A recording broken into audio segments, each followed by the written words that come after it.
വല്യമ്മ വിളിച്ചപ്പോ മതി. എന്നെ ധിക്കരിച്ച് എപ്പ നീ വീട്ടിൽ നിന്ന് പോയോ ആ നിമിഷം പോയി. ഈ വീട്ടിൽ നിന്ന് മാത്രമല്ല എന്റെ മനസ്സിൽ നിന്ന്. നോക്കണ്ട, കരുതിക്കുട്ടി എല്ലാരും കൂടി എന്നെ തോൽപ്പിക്കായിരുന്നു അല്ലേ? ഇല്ല, ഇനി കണ്ണൻ നിനക്ക് ആരുമല്ല.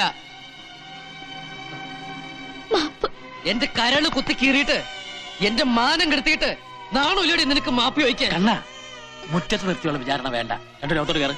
ഇവരുണ്ടല്ലോ, നിന്റെ ബന്ധുക്കളുണ്ടല്ലോ, ഒരിക്കലും ശപിച്ചേൽപ്പിച്ച മയ്യത്താടി നീ. ഇപ്പൊ കൊക്കുന്നകം കുറിപ്പിച്ച് കഴുകന്മാരെ പോലെ കൂടിയിരിക്കുക ചെറ്റകള്. എനിക്കാരുടെ വക്കാലത്തും വേണ്ട. മറ്റുള്ളവരുടെ മുമ്പിൽ എന്നെ നാണം കെടുത്തിയവൾക്ക് ഇനി വീട്ടില് സ്ഥാനമില്ല. പോയിക്കോ, അവരുടെ കൂടെ പോയിക്കോടി. നിനക്ക് എന്താ സ്വബോധം നഷ്ടപ്പെട്ടോ? എന്താ മോനെ ഇതൊക്കെ? നീ മദ്യപിച്ചിട്ടുണ്ടോ? അതെ, ഞാൻ മദ്യപിച്ചിട്ടുണ്ട്. അറിയോ, അത്രയ്ക്ക് ഞാനിവളെ സ്നേഹിച്ചു പോയി, വിശ്വസിച്ചു പോയി. പക്ഷെ ഇവളെന്നെ വഞ്ചിച്ചു. വഞ്ചന, മതം മാറ്റത്തിന്റെ പേരിൽ ഒരു പെണ്ണിനെ മാത്രമല്ല ഒരു സമുദായത്തെ മുഴുവൻ നീ വഞ്ചിച്ചു. അത് മറന്നു അല്ലേ? അരിയും തിന്ന് ആശാരിച്ചയും കടിച്ചിട്ട് പിന്നെ നായ മുന്നോട്ട്.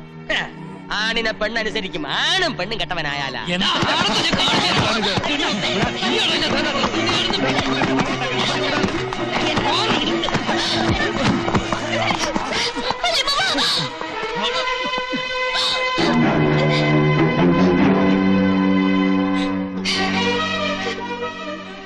പോയിക്കോണം എല്ലാരും എന്റെ വീട്ടിൽ നിന്ന്.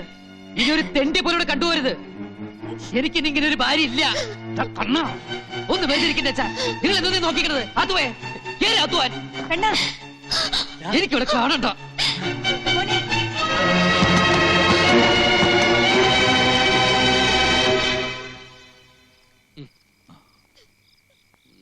എന്റെ മോളുവാ.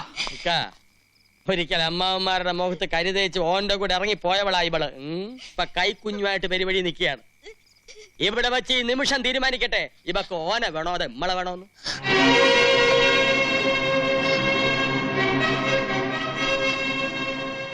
ഈ കയ്യിലടിച്ച് സത്യം ചെയ്യും. എല്ലാം ഉപേക്ഷിച്ച് പഴയ നച്ചുമോളായി ഞമ്മളോടൊപ്പം വന്നോളാമെന്ന്.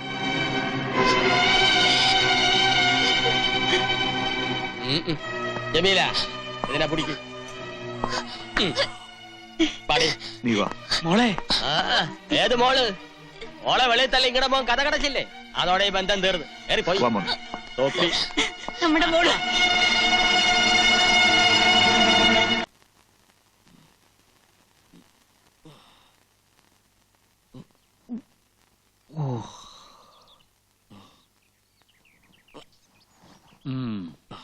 ബോധം വന്നോ? സ്വബോധമുള്ളപ്പോ സംസാരിക്കാൻ നോക്കിയിരിക്കായിരുന്നു. ഇന്നലെ രാത്രി കോമരം തുള്ളി വല്ല ഓർമ്മയുണ്ടോ? ഞങ്ങളും കൂടെ പറഞ്ഞോണ്ടല്ലേ അവള് ചടങ്ങിന് പോയത്. എടാ, പ്രായം കൊണ്ടും അനുഭവം കൊണ്ടും നിന്നേക്കാൾ കുറച്ചെങ്കിലും മൂത്തതാണല്ലോ നിന്റെ അച്ഛൻ. അതുകൊണ്ട് പറയാ, ഈ എടുത്തിയാട്ടം നല്ലതിനല്ല. രാവിലെ ഞാൻ ചെന്ന് വിളിച്ചിട്ട് നബീസ് വീട്ടിന് വെളിയിൽ ഇറങ്ങിയില്ല. പൊടിമോളെ പോലും ചോദിച്ചിട്ട് തന്നില്ല. വാശിയില്ല അവര്. അതിന് കുഞ്ഞ് അവളുടെ മാത്രമല്ലല്ലോ.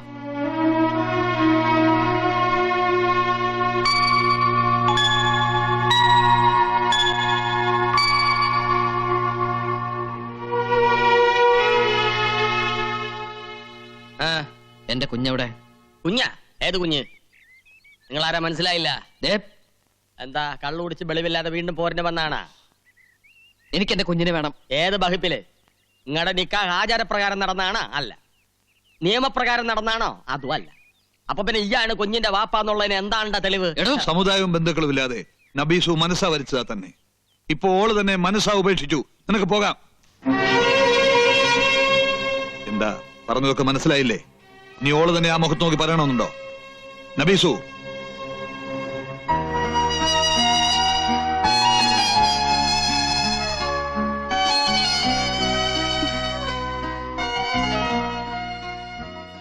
ഇന്നലെ രാത്രിയും എന്തൊക്കെയോ സംഭവിച്ചു പോയി.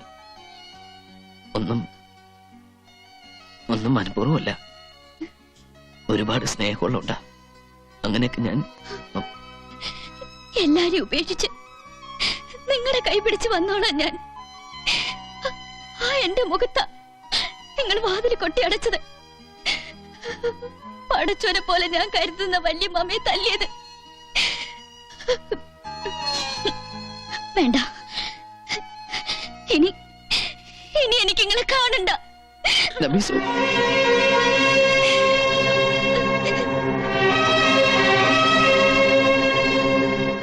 ഇനി എന്താ പൊയ്ക്കൂടെ? ആട്ടി അകറ്റിയിട്ട് പോണില്ലാന്ന് വെച്ചാ പിടിച്ചിറക്കന്നെ. വാടാ പോടാ. അയ്യോ മോഹൻ,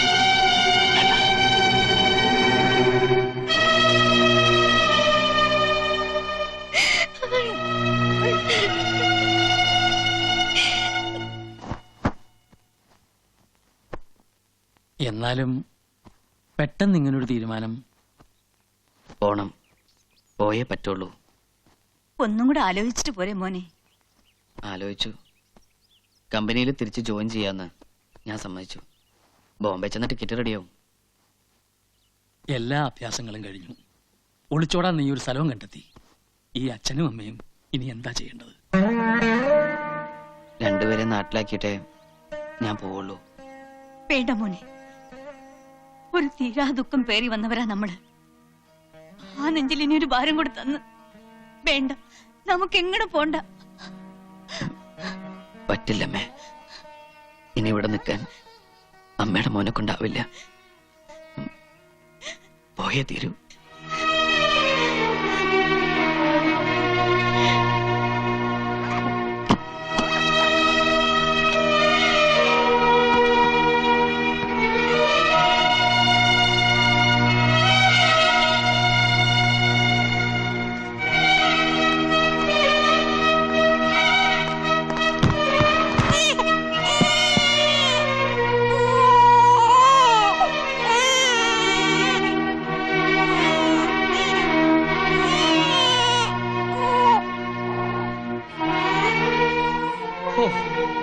ജമീല, അങ്ങനെ ആ ശല്യം പോയി.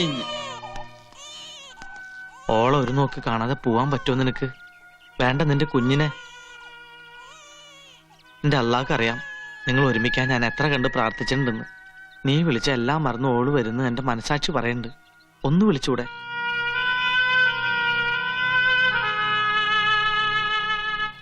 ഈ മൂസുട്ടിന്റെ അവസാനത്തെ അപേക്ഷയാ. ചെല്ല്.